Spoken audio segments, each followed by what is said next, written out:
But the focus obviously on tomorrow, right? And oh yeah, making tomorrow, sure you guys yeah. hit the So break scratch that. But no. I mean, obviously, it's been a rough.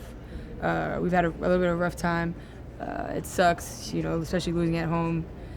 We started off the season on such a high note. We knew that there was going to be some sort of adversity. Of course, we want to minimize it at all costs. But I think it's just our ability to bounce back, and that's the beauty of our league. We had a tough game at home, and we get another opportunity to do it again tomorrow. So right before the break, we want to go on a high note. Like I said, I think we've had a great first half of this season.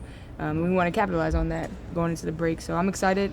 We're just going to compete our asses off in front of our home court, in front of our home fans, and hopefully try to get it up. I know, not every season do you get like a break this long in the middle of it. What do you think? She just showed me I ran 60 miles since the beginning of the season. It's crazy. What do you think you're going to focus on, what would help the team kind of to come back in September? I think mentally and physically a break. Obviously we have amazing Olympians on our team who get to go and play and represent their country, so we're excited for them. Obviously Coach Reeve, Fee, they're going to be gone as well. So, I think it's a time to have some mental rest, physical rest. But, when we come back here, it's all eyes set on the second half of the season. Like I said, I think we've had a great first half.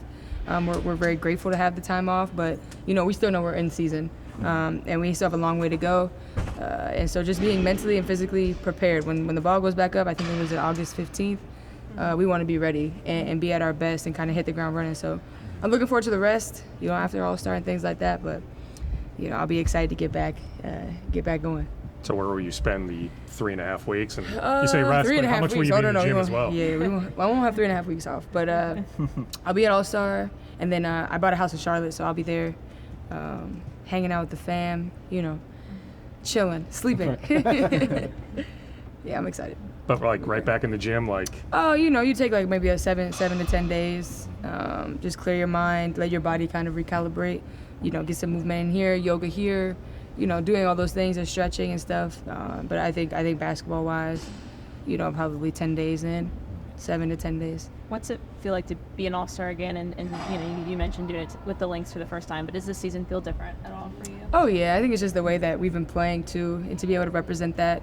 Being one of the top teams in the league, Commissioner Cup, all that stuff, and just being able to represent that, in this organization, it means so much to me. So it's different wearing Lynx across your chest and being an All-Star. So it just carries so much more weight for me. And how long I've been in this league, I was part of, I played against those dynasty teams, and so I remember all the players that have come through here, and so to be able to represent that on this side, especially later on in my career, I'm really excited. It's something I'm really proud of.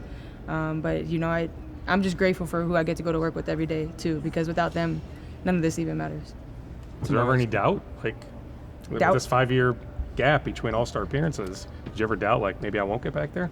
No, I mean, you question it. There's so much talent in the league, and so that there's so many factors that go into being an All-Star. But it's all about winning too. I think that the teams that win and have higher seeds going into when they're drafting these All-Stars and stuff like that usually have better chances. So I think that was more of a testament to being an All-Star than anything else. It's just where we are and what kind of season we've been having. Tomorrow's going to be a kids' day game. A lot of summer camp kids are going to be in town, and it's going to be a lot of noise, a very positive energy. And Lan just spoke about that positive energy. How can you guys feed off of that, and what's that atmosphere like, especially, like you said, you're trying to go off on a high note into this break. How can that help you guys? Yeah, I mean, this is probably my, 15th camp day game? No, 12th, 11, 12.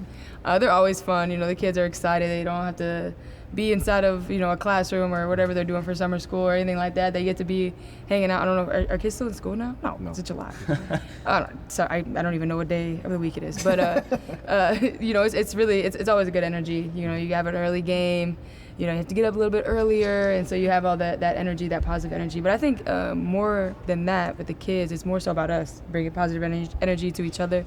Like I said, we're in a little bit of an adverse part of the season, and so we want to give that energy to each other too. I think it starts in our locker room, and the type of energy we give to each other, our fans. We want to take in all of that energy tomorrow, and like I said, go out on a high note.